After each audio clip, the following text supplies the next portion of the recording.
Dominique Pouls est là. Oui, pardon, voilà. Je te cherchais. Tu t'es caché derrière Jean-Claude. Voilà donc qui va nous parler des contraintes du secteur privé. Vous les faites avancer, comme ça, avec okay. Merci. Monsieur le Président, chers collègues, je vous remercie de m'avoir invité pour parler des contraintes de l'hospitalisation privée. Alors, j'ai eu la chance d'avoir une double carrière publique, un très très long clinica et PH ensuite au CHU de Rouen, et privé. Mais moi, je n'ai pas démissionné de l'hôpital parce que depuis tout petit, je voulais aller en privé. Donc, je suis resté à l'hôpital et après, naturellement, j'ai été en privé. Alors, la grande famille de l'hospitalisation est en crise, est malade. On a vu que le grand frère allait pas bien, mais le petit frère, quelquefois un petit peu turbulent, va pas beaucoup mieux non plus. Et je vais vous le montrer. D'ailleurs, il va y avoir plusieurs redites, puisque vous allez voir que les causes et les effets sont malheureusement partagés. Rapidement, pour vous rappeler les deux chiffres importants peut-être dans cette slide, c'est le nombre de médecins, 40 000, et 150 000 personnels hospitaliers. Donc, comme je vous le disais, l'hôpital est également, le privé est également en crise. Et contrairement à ce que tu disais, mais tu as peut-être vécu les belles années de l'hospitalisation privée, c'est pas aussi rose que ce que tu nous l'as montré. En effet, les cliniques représentent sur 82 milliards de dépenses de l'assurance maladie environ 15 milliards, mais une clinique sur 5 est en déficit. Alors un déficit en privé, on peut le tenir pendant 2, 3, 4 ans, comptablement 5 ans, mais ça va rarement beaucoup plus loin. D'ailleurs, on est passé en gros de 1000 cliniques à 500 cliniques en une vingtaine d'années. La situation des cliniques globalement excédentaires, aux environs de 3% d'excédents, de fortes disparités. 22% des cliniques, je vous le disais, sont en déficit, mais 28% en MCO, que 9% en psychiatrie et 17% pour les cliniques SSR. Alors je vais faire un peu des redites avec ce qu'a dit Nicolas, mais enfin pour vous montrer que les problèmes sont les mêmes. La baisse des tarifs, comme vous le voyez, depuis 2010-2012, avec une augmentation, une inflation et un coût de production, bien que le coût de production théorique aurait normalement dû augmenter beaucoup plus que ça, grâce aux restructurations, grâce à la rationalisation, a un petit peu moins augmenté. Il n'en demeure pas moins que même au niveau du personnel, où normalement on aurait dû avoir une augmentation de 0,9, on n'a que 0,4, ce qui prouve bien qu'on a moins embauché de personnel qu'on aurait normalement dû le faire. Et les achats également. Par contre, je vais dire un truc sur lequel on ne peut rien faire, c'est bien sûr les achats médicaux, qui ont quand même augmenté de 1,7, alors que théoriquement, ils auraient dû augmenter que de 0,6 si on avait suivi la courbe normale. Et donc, comme le disait Nicolas tout à l'heure, ça a entraîné, bien sûr, une diminution des investissements. Normalement, il faut à peu près 8% de son chiffre d'affaires que l'on va imputer aux résultats. On vous les a détaillés entre l'équipement médical, les autres équipements, l'immobilier, transformation numérique, sécurité et qualité. Normalement, on a 8%. Aujourd'hui, on n'investit plus que 4, que 6. Je veux dire, il manque donc au minimum 3% d'investissement tous les ans. Et donc, le matériel se périme. C'est vrai. Enfin, là, c'est une slide public-privé. Hein. Le matériel se périme. On embauche moins d'infirmières et puis on essaye de pousser d'une année sur l'autre comme on peut. La situation sociale est contrainte. Là encore, Nicolas l'avait montré tout à l'heure, avec des rémunérations qui sont faibles. Vous avez peut-être vu vite le slide de tout à l'heure. La France est 26e sur les 29 pays de l'OCDE concernant la rémunération des infirmiers. Une charge de travail qui est importante, avec des dépassements d'honoraires qui concernent plus de 85% des salariés, une hausse de la productivité qui était de 2,2 et des conditions de travail difficiles. Là encore, Nicolas l'a dit tout à l'heure, la satisfaction au travail est inférieure de 15 points par rapport à la moyenne française. Et concernant la pénibilité du travail, les personnels ressentent le fait d'avoir un travail plus pénible que dans les autres secteurs d'activité. Donc, comme je vous le disais, la rémunération, vous voyez, de la France, qui est à 95 ou 94%, c'est une slide où on n'aurait pas attendu, je trouve, le Mexique à 183, mais comme quoi il y a quelquefois des surprises dans les chiffres. Et en rémunération mensuelle par rapport aux autres secteurs d'activité, vous voyez que par rapport à la banque, à l'industrie chimique, à la construction, à l'enseignement, à l'agroalimentaire, la santé est en avant-dernière position devant l'hôtellerie et le nettoyage. On a tout dit avec ça. Alors, il y a des écarts dans la première présentation. Quelqu'un a eu tendance à dire que le personnel était plus payé dans le privé que dans le public. Alors, comme toutes les statistiques, normalement, ce n'est pas vrai. Je ne dis pas qu'il n'y a pas des établissements qui font du dumping, on le reverra un petit peu tout à l'heure. Donc les rémunérations brutes des aides-soignantes et des infirmiers sont plus importantes dans le public que dans le privé. On verra le graphe tout à l'heure. Et les charges sociales, écoutez, c'est pour l'anecdote, on n'est pas là pour se faire des petites batailles, mais enfin il faut savoir qu'elles sont plus importantes dans le privé, 23%, que dans le public, 17%. Au total, les aides-soignantes en salaire fixe peuvent toucher entre 50 et 220 euros net par mois de plus dans le public que à certains moments de leur carrière. Et les infirmières dans le privé, il faut bien qu'on fasse quelque chose pour les attirer. Donc dans le privé, à la sortie des écoles, le privé a tendance à les payer à peu près la même chose que dans le public. Mais par contre, au cours de leur carrière, il y a une différence notable qui se fait. Ce sont ces graphes. En jaune, ça c'est les écarts de rémunération.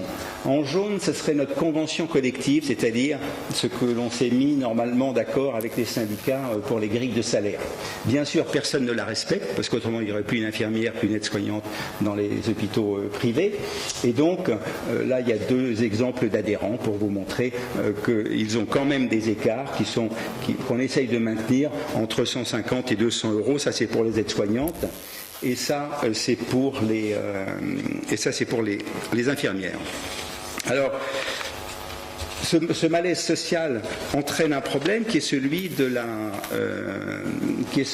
l'attractivité du métier. Et on a de plus en plus de mal, il a été dit tout à l'heure, à recruter les infirmières. C'est pas tellement qu'on a du mal à les attirer, c'est qu'elles n'existent plus. C'est-à-dire que, par exemple, les aides-soignantes, il y a environ... on le reverra ça tout à l'heure, les aides-soignantes, il y a environ une baisse de 15 ou 20% des étudiantes dans les écoles de formation d'aides-soignantes. Et d'ailleurs, il y a un exemple qui est récent, qui est celui des IBOD dans le privé. Il y a peu d'IBOD dans le privé.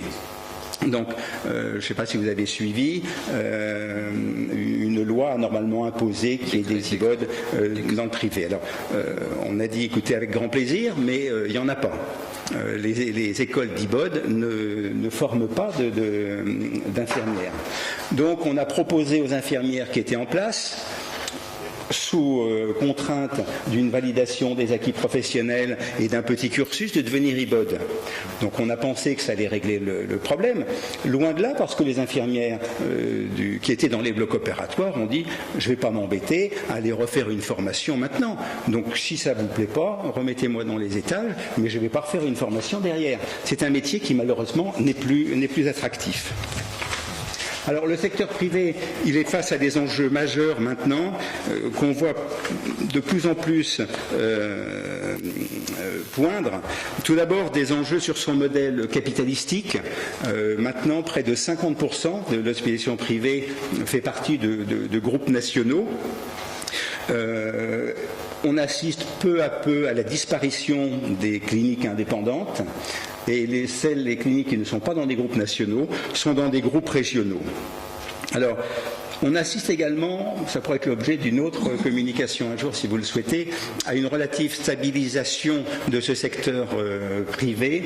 Si vous prenez un groupe, le premier groupe qui est Ramsay, ex-général de santé, maintenant c'est un opérateur de santé mondial. Donc c'est pas un opérateur qui va se revendre, où les actions vont peut-être changer au niveau des actionnaires, mais ça ne va pas être bouleversé. Le deuxième est Elsan, qui est dans cette phase de consolidation à l'heure actuelle, et le troisième, qui est Vivalto, serait plutôt un peu à l'ancienne mode et n'a pas encore fini justement cette mutation pour devenir un véritable acteur de santé, je dirais, pérenne. Son positionnement stratégique, l'hospitalisation privée a besoin de réfléchir à son positionnement stratégique, de plus en plus en complémentarité certainement avec l'hôpital public.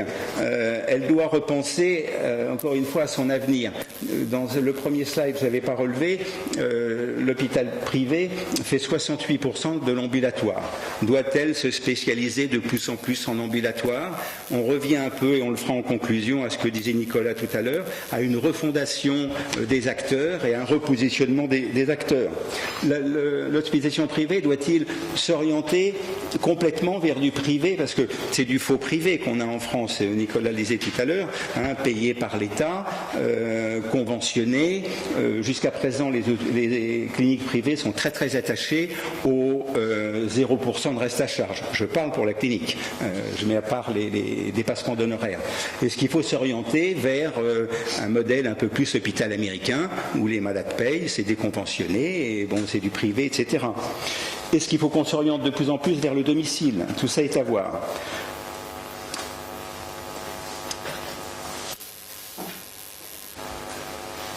Alors, ces enjeux d'attractivité vis-à-vis des médecins, on en a parlé tout à l'heure pas mal.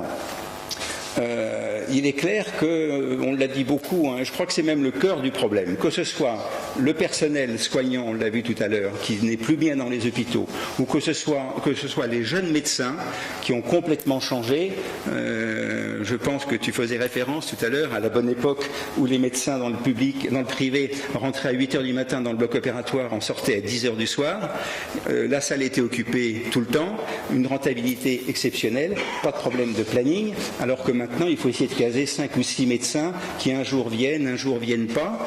Le syndrome entre guillemets des 35 heures, mais je crois qu'il ne faut pas faire de passéisme, mais il faut l'intégrer, a également frappé nos jeunes collègues. Et donc maintenant, une des premières choses qu'il venait me demander quand je dirige la clinique à un jeune praticien, c'est ce que je peux avoir mon jeudi. Alors je lui répondais généralement, tu peux avoir ton lundi, mardi, mercredi, jeudi, vendredi, samedi, mais tu vas avoir du mal à payer tes charges. Mais vous voyez, ils ont même du mal en libéral à penser qu'ils sont en libéral. Alors il faut certainement avoir une nouvelle approche des jeunes qui privilégie au revenu. Ce n'est plus maintenant un moteur pour les jeunes praticiens, le revenu, d'autant plus que généralement leurs femmes travaillent avec un métier à peu près équivalent, donc le ménage a un revenu à peu près satisfaisant.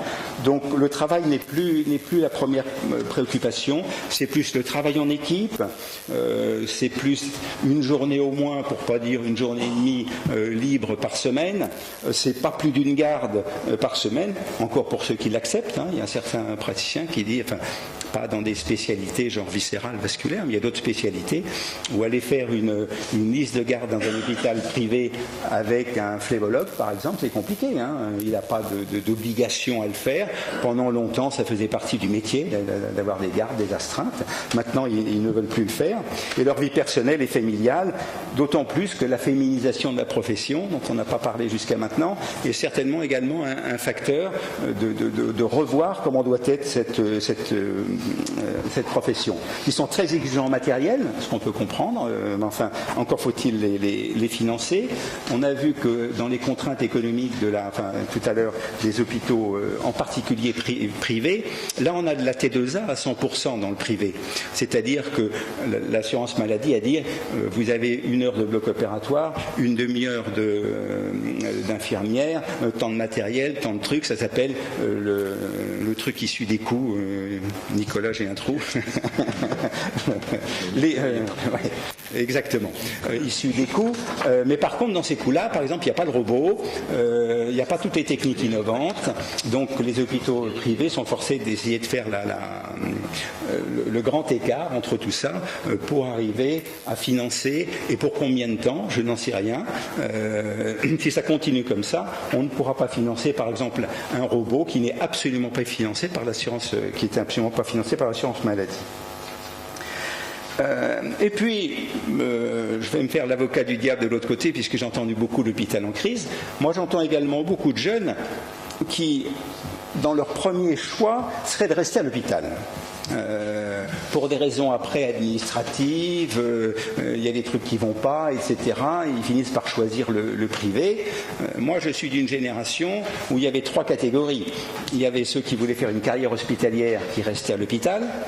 Après, il y avait ceux qui voulaient aller en privé, et puis après, ceux qui ne trouvaient pas bien, ils finissaient par rester au public. Aujourd'hui, les jeunes préfèrent rester en public, et s'ils ne trouvent pas de poste en public, ils commencent à en chercher en privé, et ce n'est pas aussi noir que je l'ai entendu jusqu'à maintenant.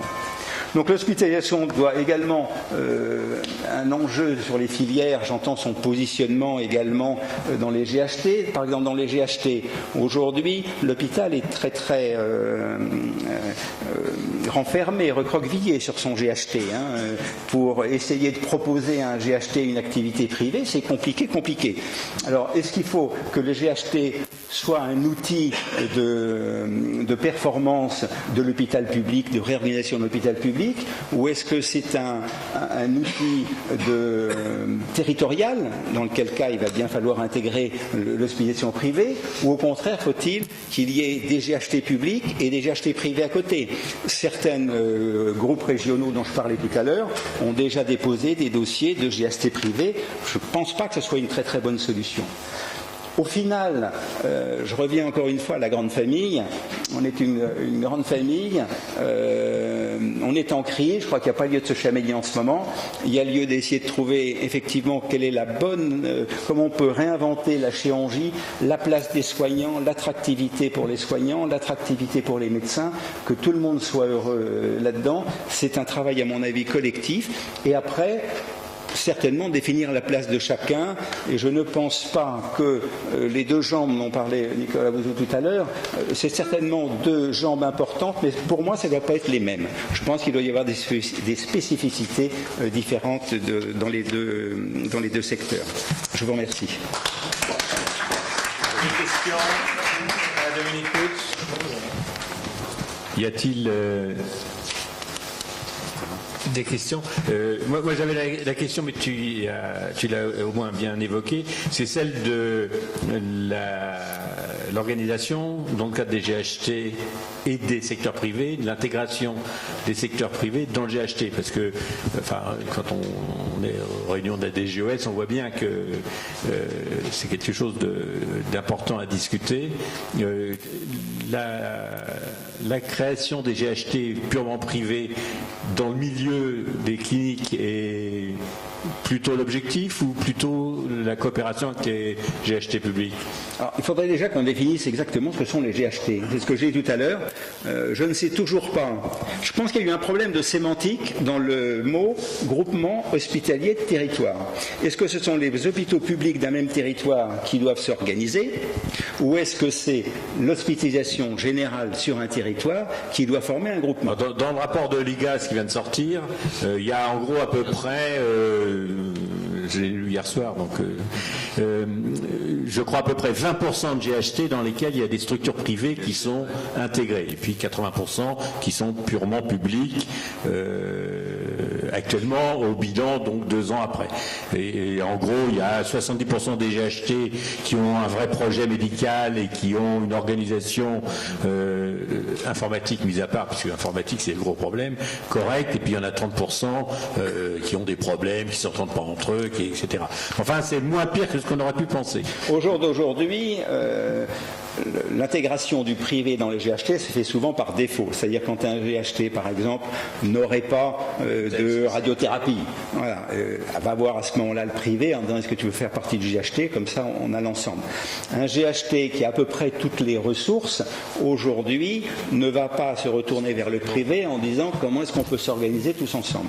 Donc là, il y a un vrai travail à mener sous peine de revoir encore des frictions. Et les opérateurs, Ramsay, Elsan et tout ça, ils ont une politique pour ça ou pour l'instant ils ne la voient pas? Encore une fois, eux, ils ont une politique, ils sont, comme dans tout bon privé, ils sont pragmatiques.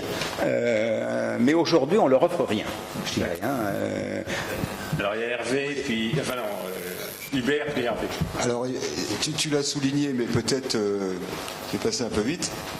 Il y a quand même une évolution très rapide du secteur privé. C'est-à-dire qu'il y a 30 ans, il n'y avait que 15%, les cliniques appartenant à des groupes étaient de l'ordre de 15%. Maintenant, c'est 50%. Et sous quel effet? Parce que le système fait que c'est marche ou crève. C'est-à-dire que la clinique qui vit sa vie tranquillement, qui a des vacations libres, etc., elle va fermer ou elle va être rachetée. Et il y a une hyper-concentration qui est en train de se créer. Et ça n'est pas bon pour l'hôpital. Pourquoi? Parce que l'hôpital, il doit pouvoir aussi bouger, s'adapter, etc. Or, le privé s'adapte beaucoup plus vite que le public. Et donc, et c'est ça qui fait un peu sa force, c'est-à-dire qu'il est beaucoup plus réactif. Et de ce fait-là, apparaissent des gros établissements qui viennent en concurrence directe avec l'hôpital. Jean-Gabriel Balic l'a dit, dans les établissements privés, on peut maintenant, à part les transplantations d'organes, on peut presque tout faire. On peut faire des avortages, on peut faire des... Ben voilà. Et donc il faut...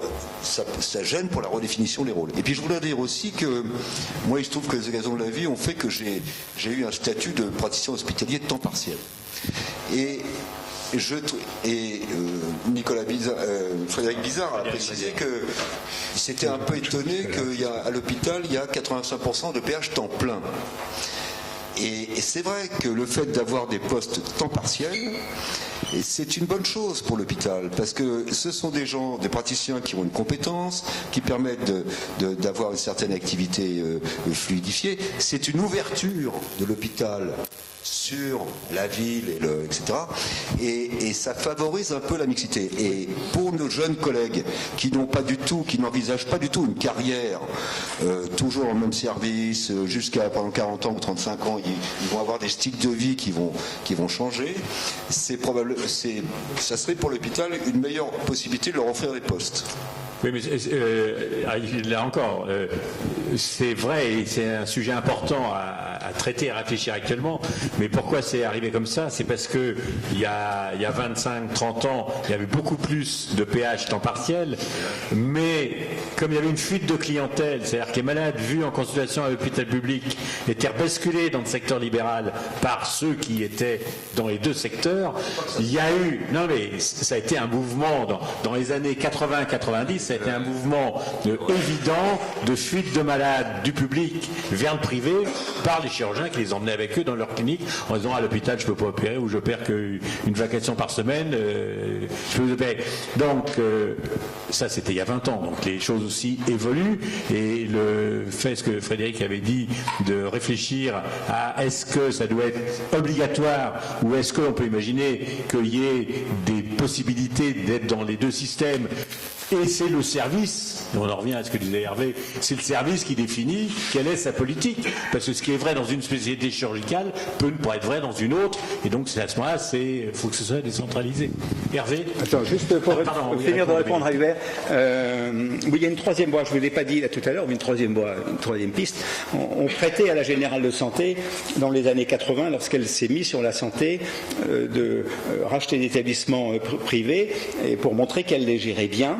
Et avec comme arrière-pensée derrière de faire comme on retrouve en Espagne et je crois en Allemagne aussi, c'est-à-dire des établissements publics à gestion privée. C'est-à-dire que l'établissement est public, mais la gestion est confiée à un opérateur privé qui est censé avoir montré. C'est peut-être encore une autre voie d'avenir. Ma remarque dans l'intégration entre privé et public, c'est qu'on a vu qu'il y a pas une hypertrophie, mais une augmentation de l'activité dans le secteur privé. Le blocage, c'est la formation, c'est la place des internes. C'est-à-dire, on voit par exemple l'exemple de l'orthopédie où quand vous voulez avoir une chirurgie de la main en région parisienne, maintenant c'est quasiment SOS Main, c'est que du privé. Ce qui va poser des trous de formation à terme de manière colossale, c'est-à-dire qui va à terme faire la formation du chirurgien de la main. Or, si on intègre, et je pense que c'est une bonne idée, au sein des GHT, avec une définition des GHT publics-privés qui correspond à une demande du territoire, il va falloir qu'à un moment donné, le privé accepte aussi d'avoir une formation pour les internes. Alors, il faut quand même reconnaître que l'université a sa responsabilité. Le nombre de doyens qui refusent que des internes soient formés dans le privé, je pense que c'est une erreur sur laquelle il faut se battre. Mais il n'empêche qu'il faudrait qu'il y ait à un moment donné un langage commun pour dire que peut-être que la formation, elle doit s'équilibrer et que les internes qui iraient dans le privé ne seraient pas là pour faire que de l'aide opératoire, mais pour faire aussi ce qui est fait dans le public, c'est-à-dire en fait de la vraie formation. Il faut régler le problème de l'assurance. Tu as parfaitement raison. Globalement, le privé est très demandeur. Moi, ce qui m'a beaucoup manqué dans ma carrière, c'est l'enseignement. Voilà. J'ai été privé d'enseignement puisque j'étais dans le privé.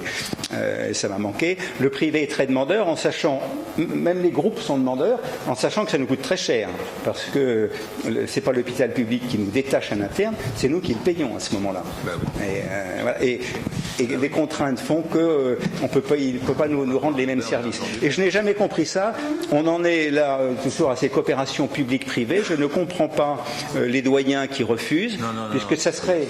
Ah non, mais j'en connais. Oui, J'en connais. Et je ne le comprends pas, puisque ça serait une façon pour le public de remettre un petit peu un regard et un droit de regard sur le privé, de l'accepter plus largement. Bien, merci beaucoup. On est très ouvert. Merci beaucoup, Dominique.